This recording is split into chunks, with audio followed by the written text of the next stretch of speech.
بسم الله الرحمن الرحيم الحمد لله والصلاة والسلام على رسول الله وعلى آله وصحبه أجمعين. Дорогие братья и сестры в исламе, ассаляму алейкум ва рахматуллахи ва баракатуху.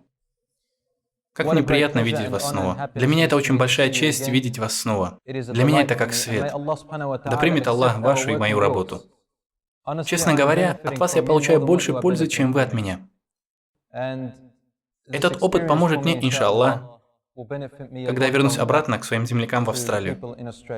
Поэтому, пожалуйста, не забывайте меня, моих коллег и мусульман Австралии, мусульман по всему миру в своих дуа. Всегда делайте дуа за нас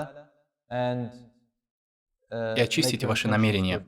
Братья и сестры в исламе, в сегодняшней нашей теме мне хотелось бы поговорить о том, какие у вас приоритеты в жизни. Субханаллах, этот вопрос чрезвычайно важен. Какие у вас приоритеты в жизни? Или какой ваш жизненный приоритет?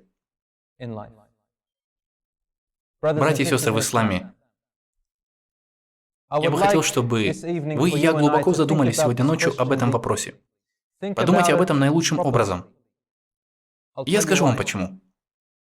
Посланник Аллаха, да благословит его Аллах и приветствует, говорит: حاسبوا أنفسكم قبل أن تحاسبوا. Отчитайте себя прежде, то есть подвергните себя отчету перед тем, как вас неизбежно отчитают.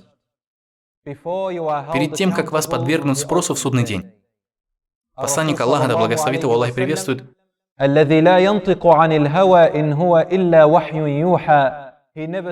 никогда не говорит от себя, по своим желаниям или страстям. Все, что он говорит по внушению свыше. Он сказал: отчитайте себя перед тем, как вас отчитают.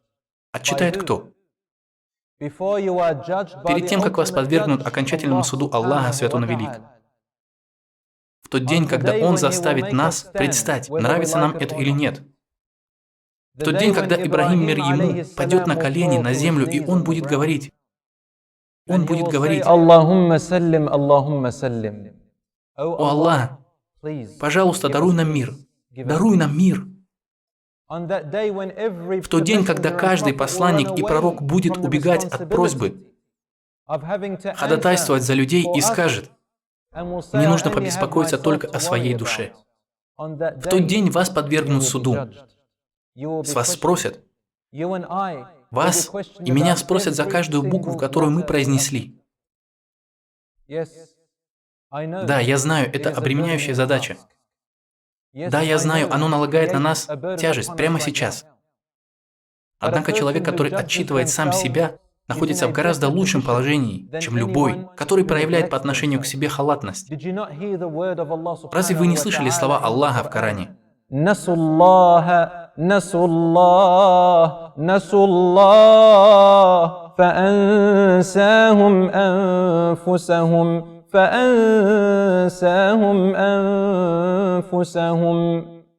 Они забыли Аллаха. Они отнеслись с пренебрежением к Аллаху, и Аллах заставил их забыть самих себя. Аллаху Акбар. Вы прослушали этот аят внимательно? Аллах говорит о тех, кто забыл о знамениях Аллаха. Аллах игнорирует тех, кто забыл и проигнорировал Аллаха, их Создателя, и обратился к другим существам, которые стали объектами их внимания.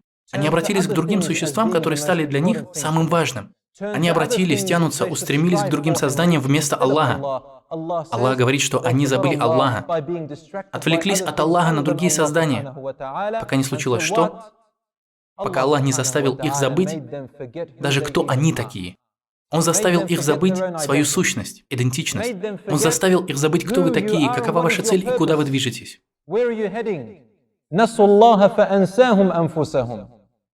Они забыли Аллаха, и Аллах заставил их забыть самих себя. И это вполне разумно. Это нормальное явление. Это является следствием того действия, эффектом от того действия. Мы предпочли забыть Аллаха, валияду билля. Поэтому результатом этого, естественно, является то, что человек забывает даже, кем он сам является. Когда вы забываете, кто вы такой, ваше сердце черствеет. Ваше сердце становится темным, и когда наши сердца темнеют, мы становимся несчастными. А когда мы становимся несчастными, мы хотим стать счастливыми. И поэтому, когда мы встречаем людей, что мы делаем? Мы действуем на показ. Играем на публику, занимаемся показухой. Мы переходим в состояние показухи. А это одна из форм лицемерия. Потому что когда люди хотят найти счастье и не могут этого сделать, они смотрят на другое, что принесет им счастье. И первое, что они ищут, это мирское, которое поможет им принести это счастье. И это удовлетворение. Иначе говоря, они чувствуют, что у них нет никаких ценностей. И этого можно достичь только через лицемерие. Эти люди поддаются на обман. Что еще происходит? Они перестают видеть суть происходящего. Они перестают слышать. Они начинают терять самих себя, погружаясь в употребление алкоголя. Большинство из тех известных людей, о которых мы с вами слышим, и, возможно, они нравятся многим из вас, вы видите их по телевизору и думаете, что они живут хорошей жизнью. А что же происходит с ними? В один день мы слышим, как кто-то из них кончает жизнь самоубийством. Мы слышим, как кто-то умирает от наркотиков, от алкоголя. Мы видим, как они всю ночь проводят в гулянках, а потом умирают. Мы думаем, что этот тип людей живет настоящей жизнью. Затем мы начинаем подражать им, думая, что именно от такой жизни приходит счастье. Что же на самом деле произошло с этими людьми, мусульманами или не мусульманами? Они забыли себя. Мои братья и сестры в исламе. Дорогие братья и сестры в исламе, если я хочу узнать, занимает ли Аллах важное место в моей жизни или нет, является ли Он приоритетом в моей жизни, то в первую очередь начинает проявляться мое знание о самом себе. Знаю ли я, кто я такой? Этого никто не может знать, кроме Аллаха и меня. Ни отец, ни мать, ни моя сестра, ни мой брат, ни моя жена или мои друзья. Ни жена, ни дети, только я. Или же начинает проявляться то, что я о себе уже ничего не знаю. Чувствуете ли вы это? Иншаллах, я надеюсь, что нет. Однако есть множество, большинство людей, забывших, кто они такие. Я приведу вам один простой пример. Человек говорит: «Я христианин, я иудей, индуист» и так далее. Вы спросите их: «Почему ты придерживаешься именно такой религии?» И обычно люди отвечают: «Ну, потому что мои родители были на этой религии, и меня в ней воспитали». Как вы думаете, такой человек действительно знает, кем он является? Если я скажу вам, что я мусульманин только потому, что мои родители были мусульманами, знаю ли я, кто я такой? Знаю ли я, почему я мусульманин? Знаю ли я, что мне делать? А если я знаю, что делать, то верю ли я в то, что я делаю? Или же мои действия направлены на то, чтобы угодить моим родителям, на то, чтобы угодить моим друзьям, людям, которые смотрят на меня? Или это ради того, чтобы не противоречить своей культуре? Или же они направлены на то, чтобы угодить прихожанам в мечети, которые меня видят идущим туда? Или же я все это делаю на показ перед своей семьей? Первым признаком такого лицемерия является то, что когда я один, я веду себя иначе. Когда я остаюсь один, я смотрю на то, на что я не смотрю, когда я бываю на людях. Когда я один, я слушаю то, о чем люди и не догадываются, что я это слушаю. Когда я один, я счастлив, что никто не наблюдает за мной, потому что в первую очередь я хочу обратиться к тем делам, которые ненавистны Аллаху. Это один из многих видов страдания людей, которые не знают, кто они такие. Или же они думают, что они что-то представляют из себя, но на самом деле они не такие. Они действуют на показ. Так что если вы спросите человека: «Почему ты считаешь себя мусульманином?» Мне было бы интересно, сколько людей дадут правильный ответ: «Почему ты отрастил бороду? Зачем ты одеваешь хиджаб? Зачем ты молишься?» Мне интересно, какие бы мы получили ответы на эти вопросы. Внешне мы можем увидеть, как люди будут давать, как это принято называть, политкорректные ответы. Такие ответы, которые должны были быть. Но кто я на самом деле? Соответствую ли я тому образу, какой я утвердил среди людей? Когда Аллах говорит: «Они забыли Аллаха, и Аллах заставил их забыть себя», то получается, что я больше не знаю, кто я такой. Внешне я выгляжу определенным образом, но внутренне я другой. Послушайте, что сказал пророк, да благословит его Аллах и приветствует. Это просто пример того, как люди знают, кто они такие. Он говорит: من ترك النظرة لله عوضه الله حلاوة من الإيمان يجدها في قلبه. кто бы не перестал смотреть на то, что запрещено, Аллах искупит это ему и компенсирует сладость имана, которую он найдет в своем сердце. В этом хадисе я хочу обратить внимание на тот момент, что когда человек перестает смотреть на харам, это только одна сторона. Что же я пытаюсь вам показать? Так это то, что когда человек перестает совершать всякий поступок, который не любит Аллах, это означает, что этот человек лишь стремится к довольству Аллаха в своем взгляде, например, в своем теле, в своем времяпрепровождении. Признаком того, что вы искренни, что вы все это оставляете только из-за Аллаха, контролируя себя, признаком этой искренности, этого предпочтения Аллаха перед всем остальным, является то, что вы почувствуете в своем сердце сладость имана.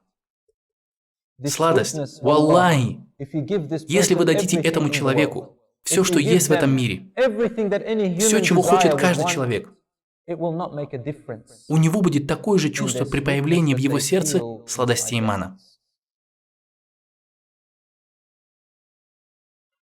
Вам понравилось, когда вы последний раз чувствовали сладость имана? Это было прошлой ночью? Или это было сейчас? Или это произошло год назад, или 10 лет назад, когда вы были ребенком? Когда в последний раз вы глубоко чувствовали сладость имана? Было ли это, когда вы проснулись ночью, когда все еще спали, и вы почувствовали эту энергию, которая заставила вас встать одного в темноте, при слегка приглушенном свете? Вы не хотели, чтобы кто-то вас увидел. Вам было все равно, если кто-нибудь вас увидит или узнает о том, что вы делаете. У вас только лишь эта сладость, это любовь, что встать во имя Аллаха, поговорить с Ним, потому что вы любите Его. Вы чувствовали эту сладость, которая не покидала ваше сердце? Она заставила вас оставить сон. Потому что сладость того, что я делаю, милее для меня, чем сон. Когда в последний раз вы чувствовали эту особенную сладость? Молясь ночью, не зная почему, но чувствовал, как мое сердце начало биться, так, как никогда до этого. Это не биение сердца человека, испытывающего сердечную боль. Это не биение сердца человека, который очень долго тренировался. Так не бьется сердце человека, который чувствует слабость. Но это биение от сладости, которое заставило мои глаза плакать, а я не знаю почему. Я могу сказать только, что внутри меня сладость, которая заставляет мои слезы течь. От понимания любви и общения с Аллахом. Когда в последний раз вы чувствовали такое? Я скажу вам, когда это было. Это было тогда, когда вы чувствовали, что Аллах действительно единственная цель во всей вашей жизни. Я приведу вам пример. Когда люди отдалились от Аллаха, и они почувствовали эту сладость. Хотите знать, как это было? Я собираюсь поговорить о кафире, о неверующем, о том, кто борется с Аллахом. Об обычном неверующем, который знал, что на самом деле Аллах существует, но он полностью отвергал его. Я собираюсь рассказать вам о времени, когда он или она могут найти сладость и близость к Аллаху, где есть только предпочтение Аллаху. Я расскажу вам. Об этом упоминается в Коране. Аллах говорит об этом определенным образом, в определенной манере, так как об этом приведено много аятов. И Аллах в Коране рассказывает об этом в различной форме. Аллах говорит о неверующих, которые находятся на корабле, в центре океана. Вдруг волны начинают накрывать этот корабль, и он начинает тонуть. Люди, которые находятся на нем, являются неверующими. И как мы это узнаем? По аятам, которые идут в конце рассказа о них. Аллах говорит в Коране: وَإِذَا غَشِيَهُم مَّوْجٌ كَالظُّلَلِ دَعَوُا اللَّهَ مُخْلِصِينَ لَهُ الدِّينَ لَئِنْ أَنجَيْتَنَا مِنْ هَٰذِهِ لَنَكُونَنَّ مِنَ الْمُسْلِمِينَ. Аллах всего несколькими словами описывает и говорит об этом так. И когда волны начинают подниматься над ними, а в другом аяте, как облака. Они накрывают их. И волны начинают биться о них. В другом аяте говорится: и нет у них надежды, кроме как на Аллаха, И нет другого пути избежать волн. И они знают об этом, что они могут вот-вот погибнуть, вот-вот пострадают, вот-вот утонут, и уже ничего им не поможет. Аллах говорит, вдруг они обращаются к Аллаху, и они взывают к Нему с искренностью, от всего сердца. «О Аллах, если Ты нас спасешь, мы будем среди верующих. Мы будем среди тех, кто угождает Тебе. Мы первые среди тех, кто вершит хорошие дела». Аллах говорит в Коране. Но когда Аллах избавляет их от опасности, высаживая на землю, высаживая их на безопасное место, и когда они понимают, что теперь наступил покой, Аллах говорит, некоторые из них начинают нарушать свои обещания. Они начинают смешивать свое намерение.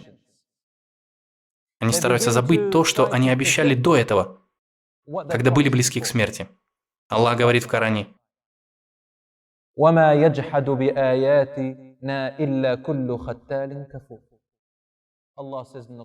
«И наши знамения отрицает только человек, который хаттар». Хаттар означает «нарушающий».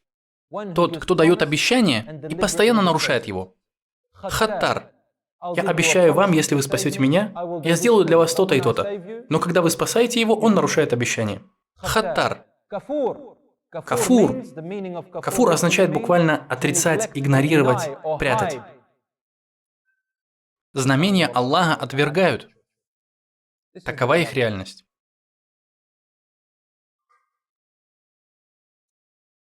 Итак, когда же на самом деле нашей целью становится Аллах?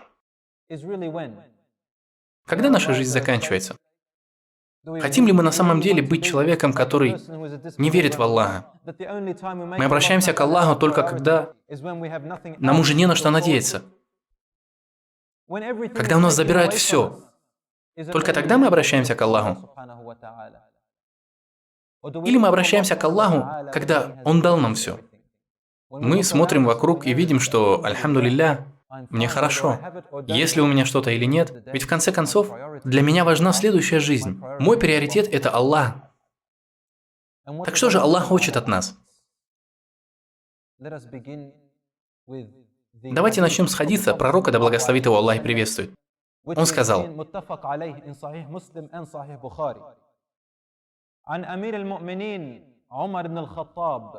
Умар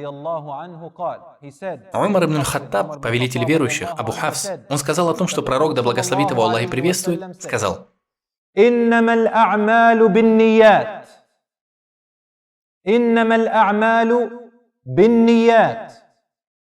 поистине, иннама буквально означает фактически. То есть, что бы вы там ни думали, бросьте это. А фактически, правда в том, что все дела оцениваются по вашим намерениям. Все дела оцениваются по намерениям. Оно начинается отсюда. Совершите ли вы хорошее дело или плохой поступок, они оба основываются на вашем намерении. Я знаю, что есть хорошие и плохие дела. Я также знаю, что необходимы два условия, чтобы дело принималось. Искренность и правильность исполнения дела. Но давайте представим, что человек не осведомлен о том, что дело должно быть выполнено правильно. Он об этом не знает. И он пытается сделать его правильно, хорошо настолько, насколько он может, исходя из своих способностей, которыми наделил его Всевышний Аллах. И при наличии правильности действия, настолько, насколько возможно для этого человека, насколько он знает, как это надо делать. Что затем является при этом главным? Намерение.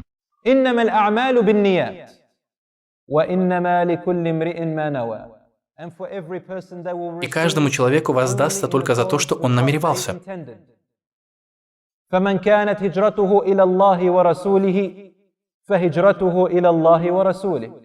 Кто совершил хиджру, посланник Аллаха, да благословит его Аллах и приветствует, приводит нам пример, и он говорит, кто бы, например, не совершил переселение ради Аллаха, то есть цель этого человека – Аллах и его посланник. Например, он переезжает куда-то, в другое место, чтобы лучше практиковать свою религию. Или человек уезжает куда-то, чтобы улучшить свои знания о религии. Или же человек убегает от неверующих, уходит от притеснителя, чтобы в полной мере свободно практиковать свою религию. Они переселяются во имя Аллаха и его посланника. или же принять участие в благотворительности, или для того, чтобы помочь сиротам, или же они уезжают по любой причине, которой доволен Аллах, то его переселение будет во имя Аллаха и его посланника. Такую награду он и получит. ومن كانت هجرته لدنيا يصيبها أو امرأة ينكحها فهجرته إلى ما هاجر إليه. Кто совершил хиджру? Например, посланник Аллаха, да благословит его Аллах и приветствует, приводит один пример из множества примеров. По какой причине человек может совершить переселение? Чтобы заработать что-то от этого мира, например, он переезжает из-за бизнеса, из-за работы, кто-то из вас переехал в Катар из других мест, чтобы найти работу. У вас работа, у вас контракт, все нормально. Однако, если только это и есть ваше намерение, то вы получите то, что намеревались получить. Например, или из-за женщины, чтобы жениться на ней. Некоторые люди уезжают, чтобы жениться на ком-то, на женщине, чтобы жить с ней, завести семью. То их переселение будет основано на том, ради чего они его совершили. Братья и сестры, о чем говорит нам этот хадис? Он говорит нам, что каждый получит за то, что он изначально намеревался получить. И тут нет ничего плохого. Мы стремимся к этому миру. Мы хотим жениться на женщине или выйти замуж за мужчину. Ищем какой-нибудь бизнес, чтобы заняться им. Мы хотим заняться чем-то мирским. В этом нет ничего плохого. Аллах говорит в Коране: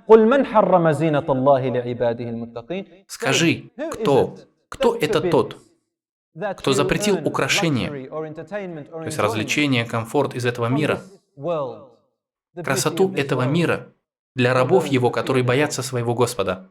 Аллах никогда не запрещал вам наслаждаться красотами этого мира, иметь богатство, иметь красивый дом, красивую машину, иметь красивую одежду и так далее и тому подобное. Аллах не запрещает этого. Но посмотрите на условия. Для тех, кто верит в Аллаха, для тех, кто является набожным, для тех, кто боится Аллаха, только это одно условие. Какая бы ни была у тебя цель из мирского, каким бы ни было твое имущество, будь осторожен. Используй только дозволенные средства для достижения этого. Только это условие. Бойся Аллаха в том, что ты делаешь, ради достижения мирского. Но в конце ты получишь только то, что намеревался получить. В любом случае, конечной целью каждого человека должно быть довольство Аллаха и воздержание от того, что Аллах запретил. Такова главная цель для верующего. Вопрос. К чему же стремитесь вы? Если все основано на намерении, то знаете что? Внешний вид, внешняя составляющая не являются значимыми, если намерение неверное. А теперь спросите сами себя, зачем вы носите бороду? Зачем вы так одеваетесь?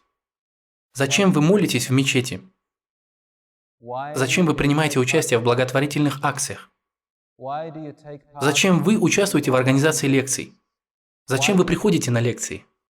Зачем ты носишь хиджаб, сестра?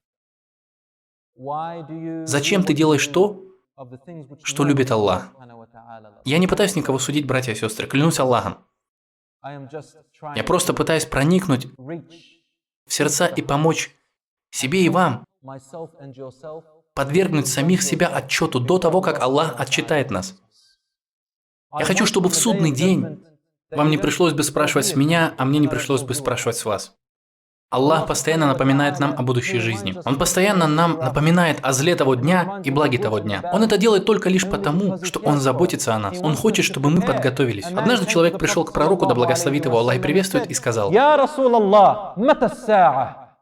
посланник Аллаха, когда наступит последний час?» Как вы думаете, что ответил посланник Аллаха, да благословит его Аллах и приветствует? Он рассказал ему, в какой день наступит час, в какой месяц, когда произойдет то-то и то-то? Нет. Посланник Аллаха, да благословит его Аллах и приветствует, задал ему вопрос в качестве ответа. Его ответ был в форме вопроса. Человек спросил: «О посланник Аллаха, когда наступит последний час? Когда произойдет конец света?» Посланник Аллаха, да благословит его Аллах и приветствует, ответил ему, задав вопрос. 3 слова. Аллаху Акбар. Простые слова, но которые так много значат. Они являются ответом на все. Что ты приготовил для него? Что ты приготовил для него?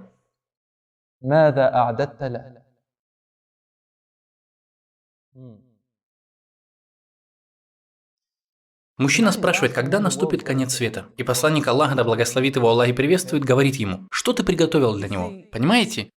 Я не думаю, что этот мужчина мог бы прожить так долго, что смог бы застать конец света, так, чтобы подготовиться к нему. И я удивился, что пророк, да благословит его Аллах и приветствует, спрашивает его, как ты подготовился к нему. Получается, как будто бы пророк намекает ему, что тот доживет до этого момента. Что ж, пророк, да благословит его Аллах и приветствует, указал на то, что у конца света есть два значения. Первое – конец света, всей Вселенной. Второе – для каждого отдельного человека наступает конец света, когда он умирает. Что ты приготовил для смерти? Для встречи с твоим Господом? Братья и сестры в исламе, если человек живет и помнит о смерти, о будущей жизни, то, следовательно, ради чего он будет работать? Он будет работать ради того, что вечно, а не для получения чего-то временного. Аллах описывает этот мир как временное явление и говорит: وما الحياة الدنيا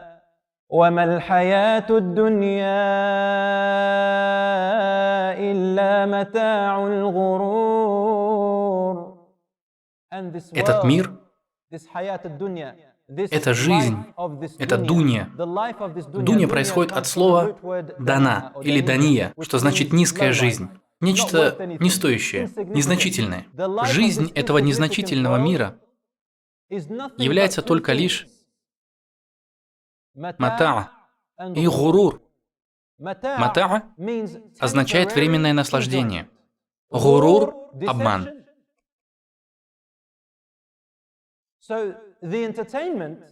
Так что развлечения временные.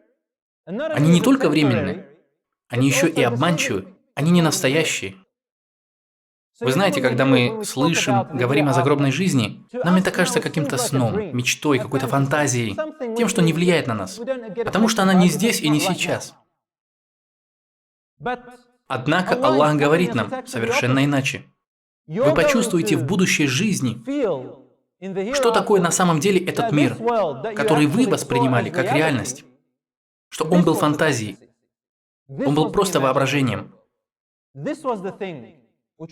Он был просто сном. И на самом деле так оно и будет. Аллах говорит в Коране, что когда людей соберут в судный день, до того, как начнется расчет людей, все мусульмане и не мусульмане, все пророки, ученые, шахиды, хорошие и плохие люди, каждый из них будет задавать один вопрос. Одним из первых вопросов, которые они будут задавать, помимо «Кто вернул нас к жизни после нашей смерти?», которые будут задавать многие люди, это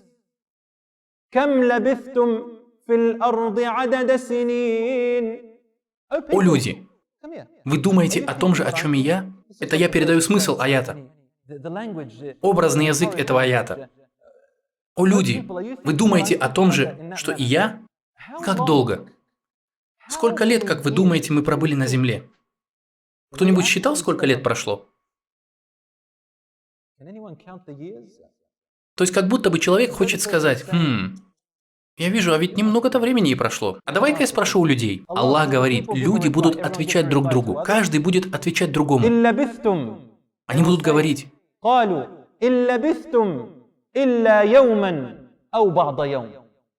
клянемся Аллахом, мы чувствуем, что мы только пробыли там день или час дня.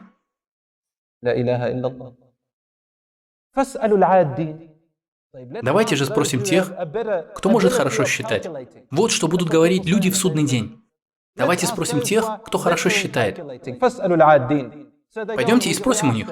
А те, кто хорошо считает, будут говорить: клянемся Аллахом, вся ваша жизнь была не больше, чем день.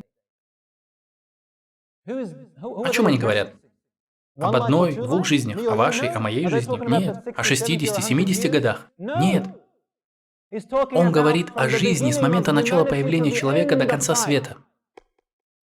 Весь этот мир, с момента появления джиннов и людей до конца существования джиннов и людей, в судный день будет восприниматься, как будто это был всего лишь один день или часть дня.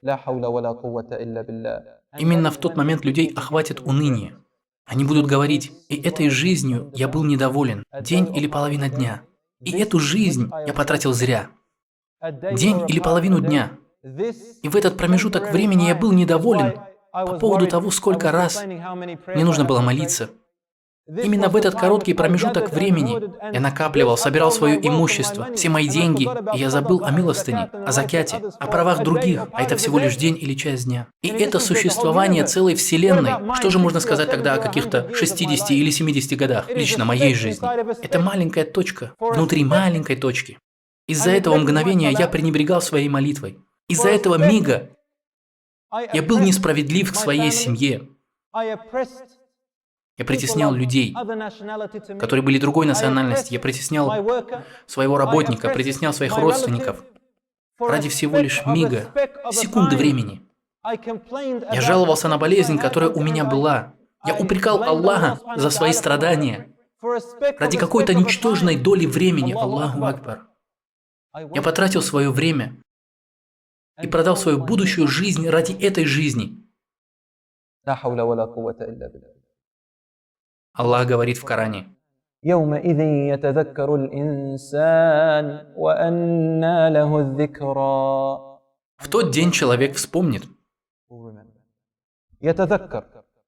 Они будут вспоминать, они будут размышлять, они будут подробно разбирать, они будут понимать. И они придут к выводу, который будет для них однозначен. Однако Аллах говорит: وأنى له الذكرى. но какая польза будет для них, для нее от этого понимания? О том, что они начнут вспоминать в судный день. В тот день люди осознают, что они смешали свои приоритеты. لا حول ولا قوة إلا بالله. Они поменяли вечное на временное. Поэтому встает вопрос: каковы ваши приоритеты? Начните отсчитывать себя до того, как начнут отсчитывать вас. Спрашивайте сами себя до того, как вас начнут судить. В судный день, согласно Сахиху Муслима и Сахиху Ат-Тирмизи, приведут троих людей: ученого, того, кто раздавал милостыню, и шахида, того, кто умер на пути Аллаха. Аллах начнет отчитывать ученого.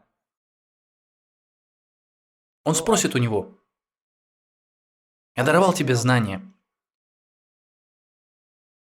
Как же ты использовал его?» На что он ответит: «Господь мой, Господь мой, я учил этому знанию, стремясь к твоему довольству». Аллах скажет: «Ты лжешь». И когда ангелы услышат это, они тоже скажут: «Ты лжешь». Ангелы скажут так, потому что они знают, что все, что говорит Аллах, это абсолютная правда. Затем Аллах скажет: «Ты обучал этому знанию только лишь для того, чтобы люди хвалили тебя и говорили: Маша Аллах, какой знающий, ученый.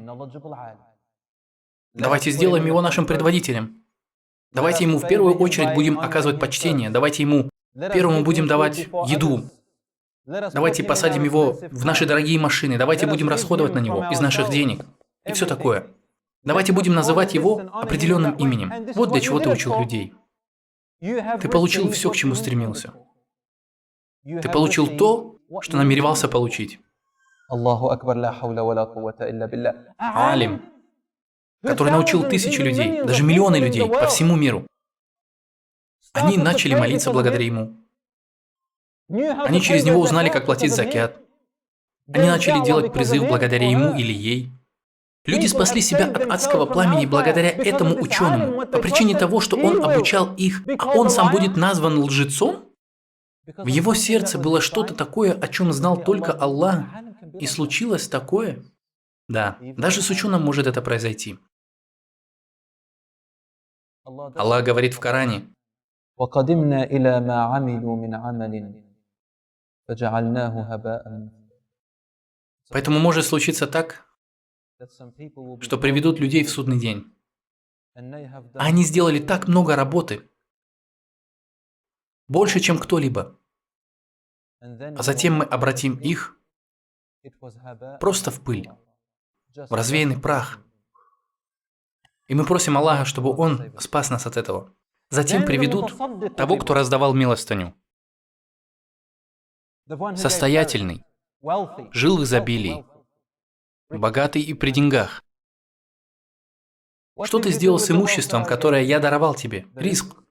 И он скажет: Господь мой, я раздавал милостыню, чтобы принести пользу людям. Я раздавал деньги бедным людям. Я отдавал имущество нуждающимся людям. Я раздавал сиротам и вдовам. Я раздавал его семьям, находящимся в нужде. Я раздавал и на обучение, чтобы помочь изобрести что-то новое. Я раздавал их на образование, институты. Я пожертвовал деньги издательству, чтобы оно распечатало Коран для призыва. И я давал и давал. Аллах скажет: зачем ты это делал? Он скажет: ради твоего довольства, о Аллах. И Аллах скажет: ты солгал. И ангелы скажут: ты лжешь. Братья и сестры, позвольте мне отвлечь вас на минутку. Представьте эту картину. Это событие, когда Аллах говорит этому человеку: ты лжешь.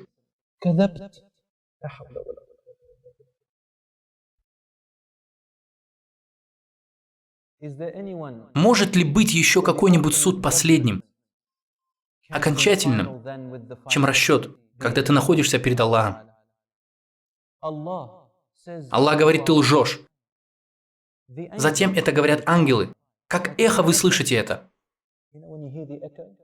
Есть такие люди, которые пытают других людей, притеснители. Вот они захотят подвергнуть вас пыткам. Они обычно могут поместить вас в какую-нибудь комнату. Затем они начинают проигрывать непрерывно все эти звуки и шумы. Это одна из форм пыток, психологическая пытка, чтобы сломать вам жизнь и лишить вас рассудка. Они воспроизводят снова и снова. Все эти звуки под вашим ухом, пока вы не потеряете себя, не станете психологически разрушенными. Аллах скажет: ты лжешь. А затем ангелы начнут повторять это снова и снова, до тех пор, пока этот звук не станет невыносимым для человека. Ангелов много. Больше, чем вы сможете насчитать количество атомов на Земле. Почему? Пророк, да благословит его Аллах приветствует, проходил и услышал шум, как будто бы что-то задрожало. Сподвижники почувствовали землетрясение, и посланник Аллаха, да благословит его Аллах приветствует, сказал: Аллаху Акбар. Земля затряслась, и поистине она затряслась, чтобы таким образом воздать хвалу Аллаху.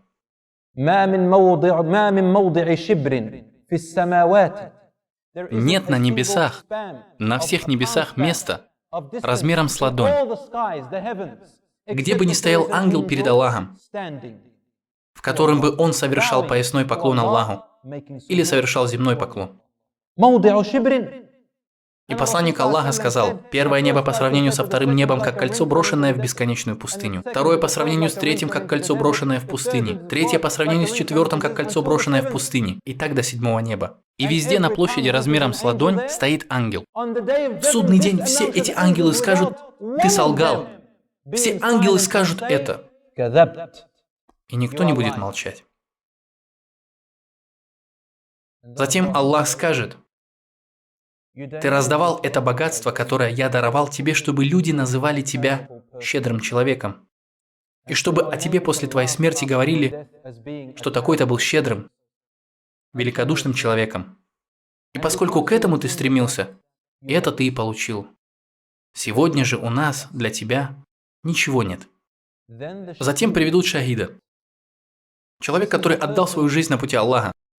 Будь то это мужчина или женщина, Аллах спросит этого человека: что ты сделал с телом, которое я даровал тебе? И он или она ответит: я сражался ради тебя и умер во имя тебя. Я стоял за истину во имя тебя, против притеснителей, и поэтому я шахид. Аллах скажет: ты лжешь. И ангелы повторят эхом: ты лжешь. Аллах скажет: ты делал так только лишь для того, чтобы люди называли тебя героем и воздвигали в честь тебя монументы, и ты получил то, к чему стремился.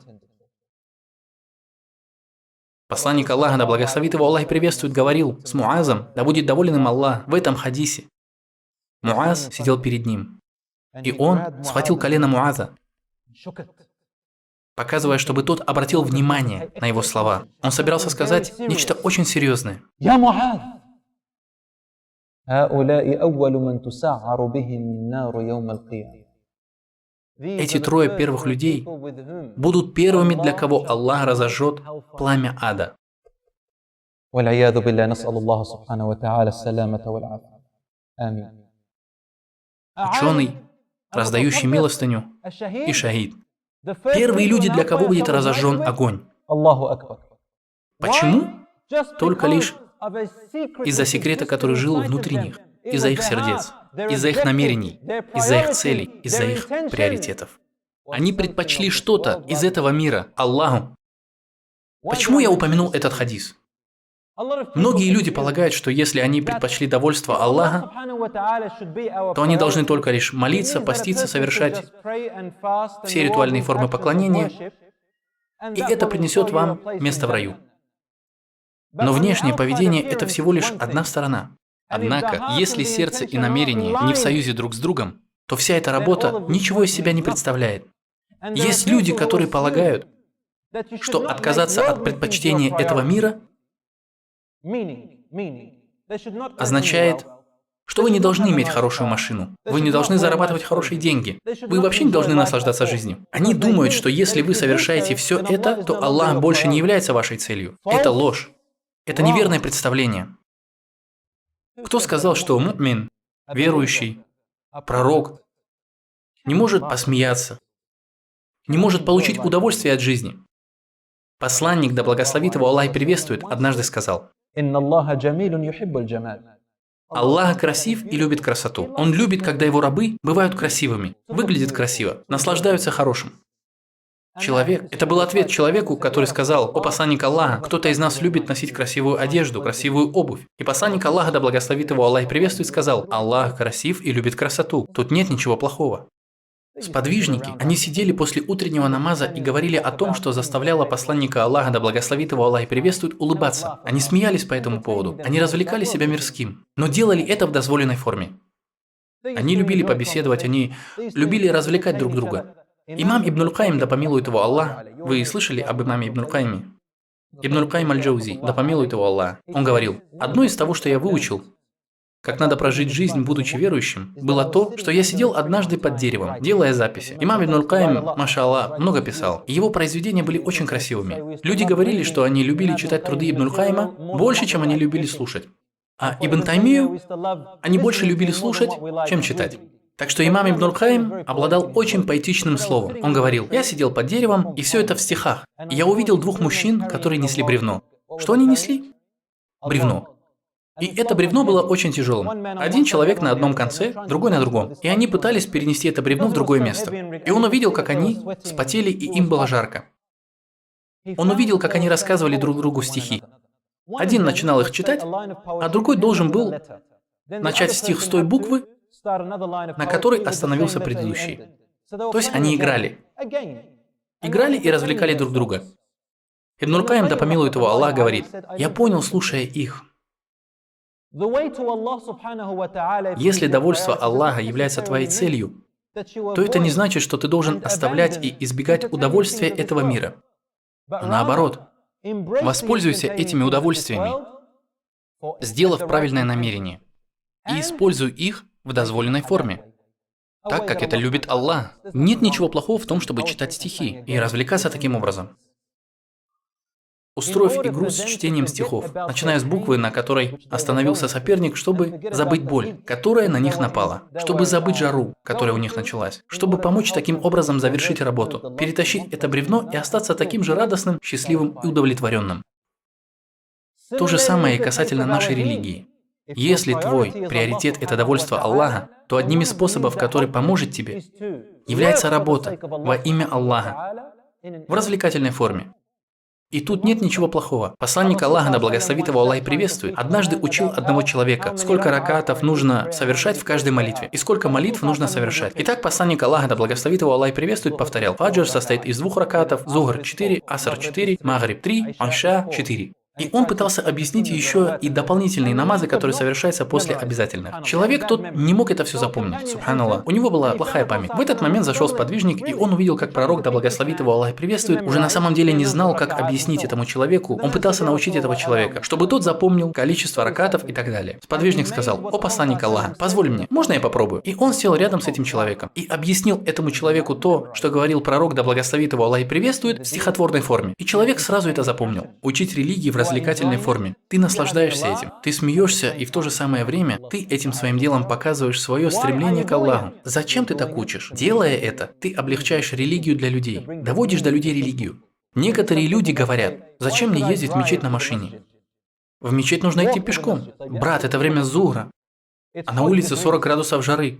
В мечеть идти пешком?» Да, потому что за каждый шаг записывается 10 хасанатов. И стираются 10 грехов. Так что ты должен идти. Даже если я не могу идти по причине возраста? Да. Нет, ахи. Твоя цель – это довольство Аллаха. Если это так, то садись в машину и поезжай в мечеть. Сделай религию легкой для практики. Не делай ее тяжелой для соблюдения. Иногда мало – это много, если твое намерение хорошее. Таким образом, если ваша цель – это Аллах и Его посланник, то вы будете тем, кто наслаждается поклонением, а не тем, для кого поклонение – тягость. Дорогие братья и сестры в исламе, некоторые люди совершают хорошие дела, но намерения у них неверные. Некоторые же люди совершают плохие дела из-за своих неверных намерений. Я приведу пример. Некоторые люди хотят выглядеть по-особенному. Они хотят выглядеть как какая-то знаменитость. Они хотят имитировать некоторые поступки, которые не любит Аллах и Его посланник. Зачем они это делают? Потому что их намерение – выглядеть клево. Они хотят, чтобы их хвалили, их друзья и коллеги. Когда они дома, они ведут себя как обычно. Однако, когда они видят своих друзей и коллег, их поведение неожиданно меняется. Почему? Потому что они хотят слышать похвалу от людей. Это два типа людей. Те, кто делает то, чем доволен Аллах, и те, кто совершает то, что ненавистно Аллаху. Что общего между ними, из-за чего и те, и другие попадут в ад, и их дела не спасут их? Я скажу, что это. Это неправильное намерение. Человек, совершающий плохие поступки, страдает вдвойне. Неправильное намерение и неправильное дело. Человек, совершающий правильные поступки, также страдает вдвойне. Они стремятся совершать хорошие дела, которые не принимаются, потому что их намерения не искренни. То есть двойной урон. Братья и сестры, признание нашей единственной целью довольства Аллаха означает то, что дела должны совершаться только дозволенным путем. Если речь идет о развлечении, отдыхе, альхамдулилля, делайте это. Если это не развлечение, то все равно делайте это. Во имя Аллаха, если это дело любимо Аллахом. Избегайте запретного настолько, насколько вы можете. Это означает, что все, что вы предпринимаете в жизни, может стать действием, цель которого – довольство Аллаха. Как? Давайте приведем несколько примеров. Мы все знаем, что если вы откроете Коран и прочитаете, маша Аллах, мы видим, что, по крайней мере, внешне вы совершаете дело, цель которого – довольство Аллаха. Правильно? Вы поститесь в месяц Рамадан. Внешне вы выглядите как человек, совершающий поступок, цель которого – получить довольство Аллаха. Если у вас правильное намерение, то, альхамдулилля, это говорит о том, что ваша цель – снискать довольство Аллаха. Каждый понимает, что если вы отправляетесь в хадж, или вы молитесь, или вы отращиваете бороду, или вы одеваете хиджаб, или вы делаете пожертвования, что бы вы ни совершали, в этих делах главной целью должно быть довольство Аллаха. Если вы отлучаетесь с работы, чтобы помолиться, вы укорачиваете ваш обед, время обеденного перерыва наполовину, чтобы отправиться на пятничный намаз. То есть вы жертвуете чем-то ради Аллаха. Отлично. Однако это очевидный, понятный способ показать, что главным приоритетом для вас является довольство Аллаха. Я приведу вам в качестве примера другие способы, которые не так очевидны. И, иншаллах, их может сделать каждый человек в этой комнате и по всему миру. Являетесь вы знающим или нет, можете ли вы раздавать милостыню как богатый, или не можете этого делать. Можете ли вы отправиться в мечеть или не можете? Есть ли у вас средства комфорта или нет? Существуют тысячи других способов, с помощью которых можно снискать довольство Аллаха. Есть обычные повседневные дела, которые можно делать с намерением, искренне и во имя Аллаха и получить за это награду от Аллаха. Как? Разве вы не слышали хадис пророка, да благословит его Аллах и приветствует? Где он говорит: когда вы заходите в туалет, заходите с какой ноги? С левой ноги. Есть ли кто-нибудь здесь, кто не может этого сделать? Ну, только, конечно, если у вас нет левой ноги. Ну, или если вы парализованы. Пускай Аллах излечит тех, кто находится в такой ситуации, и вознаградит их за терпение. Так что вы заходите с левой ноги. Сунной посланника Аллаха, да благословит его Аллах и приветствует, является то, что вы не разговариваете в туалете. Почему? Вы проявляете тем самым уважение к ангелам, которые записывают деяния. Они не любят заходить в те места, где люди справляют свою нужду. Затем вы выходите из туалета. С какой ноги? С правой ноги. Есть тут кто-нибудь, кто не может выйти из туалета с правой ноги? Все могут, так? Затем вы говорите простые слова. «Гуфранака, о Аллах, мы стремимся к Твоему прощению». В туалете человек может мысленно повторять аяты Корана или аскары, или может про себя повторять какие-то зикры, или что-то в этом роде. Сюда же относится «Гуфранака, о Аллах, прости меня, если я совершил какую-то ошибку». Или же вы можете сказать «Хвала Аллаху, который отвел от меня вред и спас меня от всякой болезни». Сделав эти 4 простых действия, да, 4, вы тут же превратили самую естественную человеческую потребность, неважно, мусульманин вы при этом или нет, поклонение. Вы превратили это действие в акт поклонения. Это дело похоже. Это подобно совершению молитвы Аллаху, соблюдению поста, раздаче пожертвований, чтению Корана, только лишь благодаря намерению следовать сунне пророка, да благословит его Аллах и приветствует. Вы предпочли Аллаха. Продолжайте работать. Продолжайте делать то, что вы делаете. Но для кого вы намереваетесь это сделать? Аллах. Один брат как-то подсел ко мне однажды. Он был очень образованным. Он был доктором наук. И здесь нет ничего плохого. Мусульманин должен быть образованным во всех областях, кроме запретных. Запретную деятельность можно изучать только для того, чтобы... Для чего? Для того, чтобы знать, как остановить их. Например, человек изучает колдовство, чтобы защитить людей от колдунов. Или чтобы прекратить распространение колдовства, если он это может сделать. Однако этот человек сел со мной и сказал: «Зачем нужно говорить «гуфранака», когда ты выходишь из туалета? В чем смысл? Что я сделал не то? Я только лишь зашел и сделал то, что делает каждый человек, что вынужден делать каждый. Я выхожу из туалета и прошу у Аллаха простить меня? В чем здесь смысл?» Я сказал ему: «Дорогой брат, а ты не думал о том, что ты как минимум следуешь сунне пророка, да благословит его Аллах и приветствует, намереваясь получить награду как минимум? Я имею в виду, все, что мы делаем, если я в прямом смысле не получаю от этого выгоду, я не должен этого делать? Пусть ты не рассуждаешь таким образом. Если ты делаешь то, что любит Аллах и его посланник, то ты получаешь награду уже только за то, что совершаешь то, что любит Аллах и его посланник».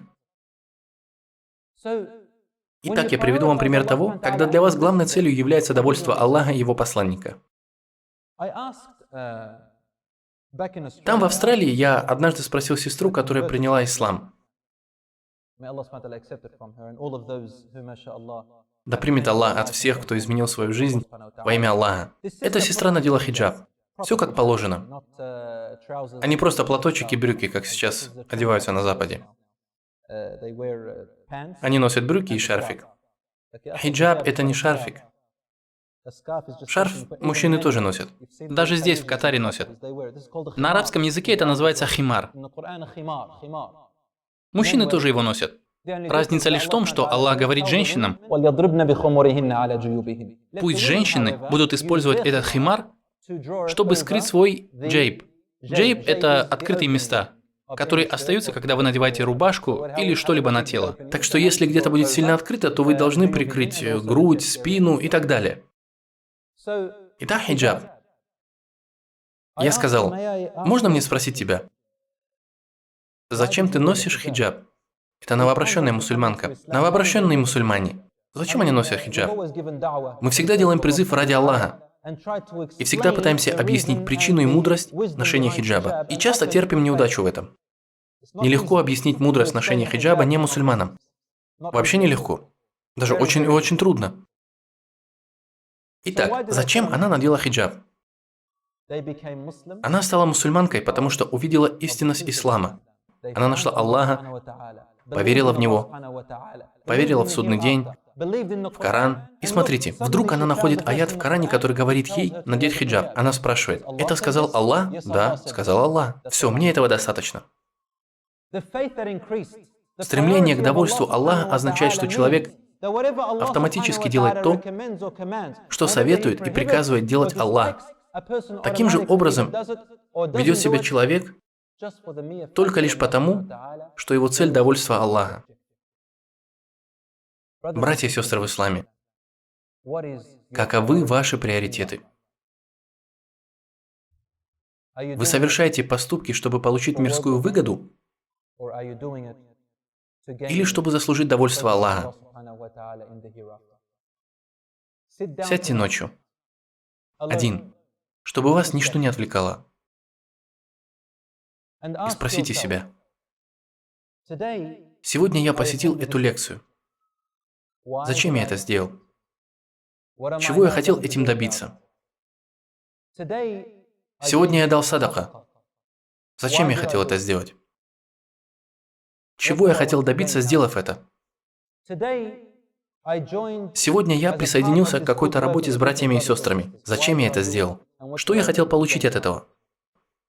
Задайте себе все эти вопросы и сделайте искренний и честный вывод относительно себя. Действительно ли у меня правильное намерение? Давай-ка я проверю себя. Искреннее ли у меня намерение? Показал ли я, то есть, имею в виду, когда я помогал в какой-то отдельной работе, был ли я первым там, чтобы выполнить ее? Был ли я первым, кто хочет потратить свою энергию на это дело? Или же я пришел только для того, чтобы присутствовать там? Чтобы позже мое имя появилось среди отличившихся? Или же я пришел туда, чтобы позже люди увидели меня и говорили «Ассаляму алейкум, маша Аллах». Из-за этих причин я пришел туда. Братья и сестры в исламе, спросите сами себя, когда я делаю что-то конкретное, я делаю это в первую очередь из-за приверженности традициям, или же в первую очередь, потому что так хорошо поступать в исламе? Я знаю, традиции и обычаи очень важны в исламе, очень важны.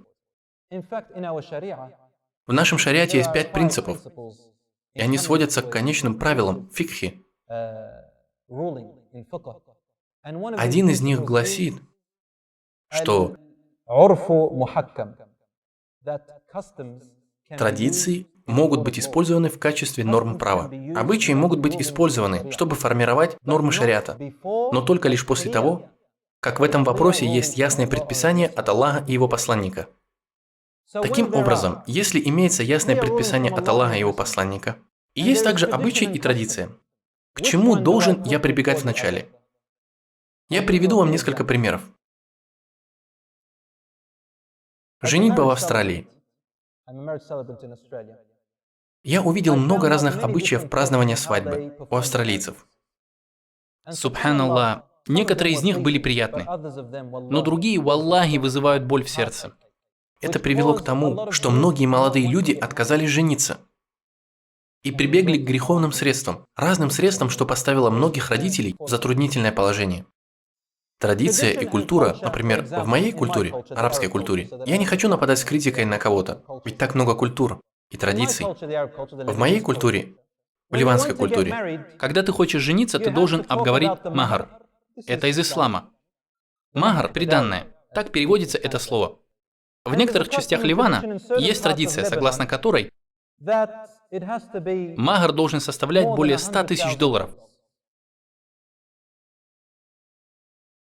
От 100 до 115 тысяч долларов. И знаете, что они говорят вам? Они говорят вам: не беспокойся, не беспокойся. Это ведь всего лишь чернила на бумаге. Это просто по договору. Подразумевая, что это просто на бумаге так написано. Чисто символически. А на самом деле не нужно столько платить. Аллаху Акбар. Вы же отвечаете, что вы знаете, что в день суда Аллах спросит вас за этот махр, потому что Аллах говорит: отдавайте своим женам садакат. Садакат – это махр, который вы обещали им. Нихля. То есть от души, от чистого сердца. И не берите ничего оттуда. Почему они сделали махр таким большим? Вы не можете сказать своим женам: нет, это всего лишь написано на бумаге. Затем же, когда они расходятся, что происходит? Приходят ее родители и говорят: мы хотим получить каждый цент. Что происходит с этим человеком? Культура, обычаи берут над ним верх. И он больше не женится. Что им делать, чтобы пожениться? Их дочери и сыновья убегают.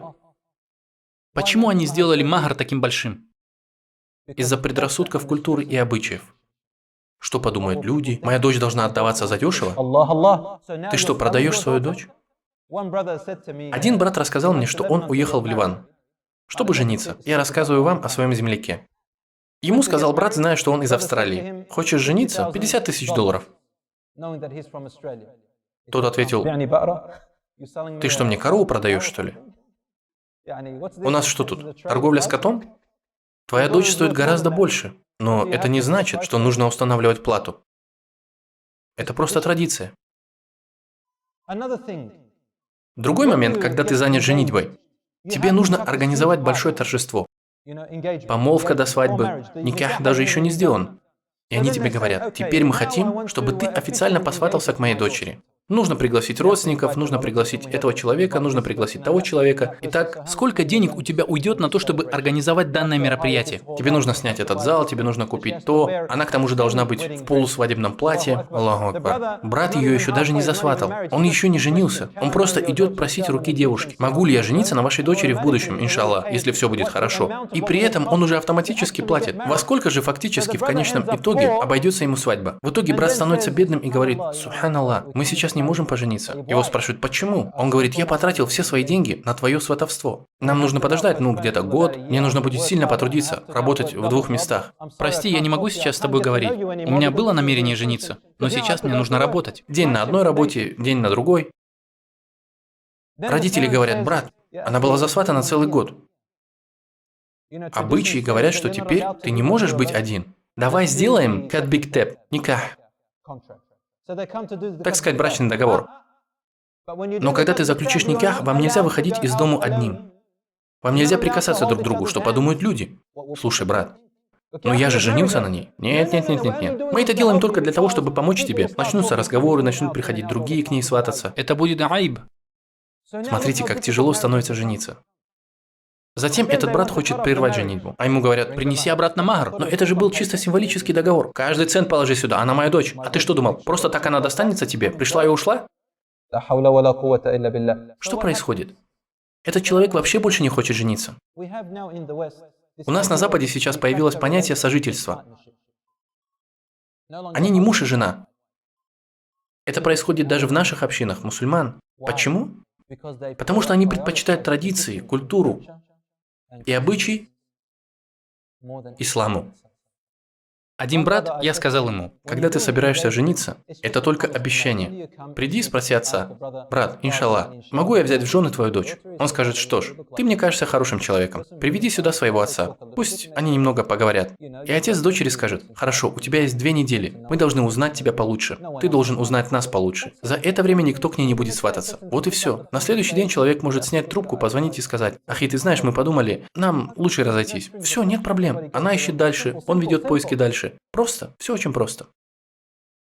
Я привел один простой пример культурных предрассудков, стереотипов, связанных с обычаями, когда религия на самом деле легкая. Мы же в первую очередь обращаем внимание на то, что Аллах не вменял нам в обязанность. Мы становимся похожими на людей, которые жили до нас, похожими на иудеев и христиан. Они запрещали своим раввинам и священникам жениться. И сегодня мы видим результат этого. Мы видим, что сейчас происходит. Как может имам давать советы женатым людям, когда он сам еще не женился? Итак, Когда для нас в первую очередь важны некоторые моменты, а не Аллах и Его посланник, наши сердца черствеют. Наши отношения между собой обрываются. Наше счастье уходит от нас, и наша жизнь становится сложной. И все дела, которые мы сделали, становятся подобно развеянной пыли. Я надеюсь, что мы хотя бы что-то получим в качестве вознаграждения за эти дела, мои братья и сестры в исламе. Я надеюсь, что по воле Аллаха я первее вас получу пользу от нашей сегодняшней встречи. Затем я прошу Аллаха, чтобы Он сделал так, чтобы если вы получили какую-то пользу от сегодняшней встречи, и у вас было чистое, искреннее намерение, Чтобы польза эта перешла и на вашу семью, на ваших друзей и других людей. Сегодня я был на QTV. Уаллахи, я получил превосходный опыт. Я говорил на камеру, и все это было в прямом эфире. Это видели не мусульмане. Я думал, я буду обращаться к мусульманам. И я думал, зачем все это? Да, я здесь, тут много, машаллах, шейхов, ученых, проповедников. Это страна арабского языка. Сегодня, субханаллах, я понял, что здесь очень много не мусульман. И так много мусульман, которые знают только английский. Они много не знают о своей религии. И я подумал, если это так, то получается здесь, в Катаре, такая же большая нужда в да'вате, как и там, в Австралии. Я сегодня понял это, братья и сестры мусульмане. Я должен сказать, пожалуйста, мои братья и сестры в исламе, Я говорю от сердца к сердцу, с благими намерениями. иншаллах, продолжайте эту работу и улучшайте ее. Делайте еще больше и продолжайте в таком же духе. Однако, это получится только лишь тогда, Когда у вас будет правильное намерение в правильном месте. когда вы делаете это на самом деле, во имя Аллаха. Когда вы читаете Аль-Фатиху в каждом ракате, каждого намаза, который вы совершаете, вы снова и снова заключаете договор с Аллахом.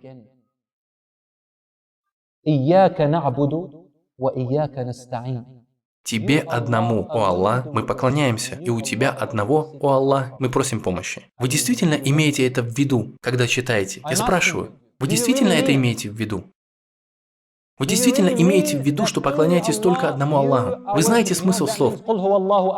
Скажи, Он Аллах один, единственный, кто является моей целью. Вот что это значит. То есть Он, Аллах, а не кто-то другой должен быть вашей целью. Он один. Действительно ли вы поклоняетесь одному Аллаху? Действительно ли вы делаете все во имя Аллаха? Действительно ли вы только во имя Аллаха делаете эту работу? Действительно ли вы хотите увидеть результат своей работы в судный день? Машаллах. Здесь я видел много братьев и сестер, которые являются стержнем этой большой работы. Стержнем. Они работают без шума и афиширования. Они не хотят, чтобы о них говорили. Они не хотят, чтобы их знали. Они не хотят, чтобы об их работе говорили плакаты, чтобы на них красовались их имена. Их не волнует внешняя сторона. Пока ты здесь, на этом свете, делай что-нибудь. Да вознаградит вас Аллах. Проявляйте больше усердия, мои братья и сестры в исламе. Сделайте довольство Аллаха вашим приоритетом. Что бы вы ни делали, какую бы работу вы ни выполняли, наслаждайтесь вашим богатством, наслаждайтесь вашей машиной, наслаждайтесь вашей работой, наслаждайтесь вашей семьей. Но сделайте правильное намерение. Между вами и раем есть кое-что. Ложь. Маленькая ложь, которая существует здесь. Так что сделайте правильное намерение. Сделайте его искренним. И тогда не будет комнаты, куда бы мог зайти шайтан и нашептывать, и отвлекать вас. Потому что он сказал: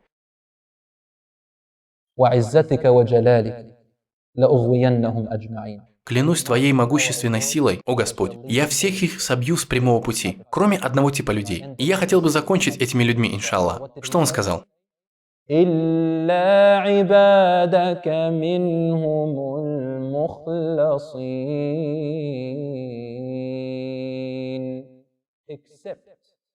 Кроме твоих рабов, не всех из них, а среди них минхум, из мусульман, минхумуль мухлясин, которые искренни в своих делах, стремясь к твоему довольству.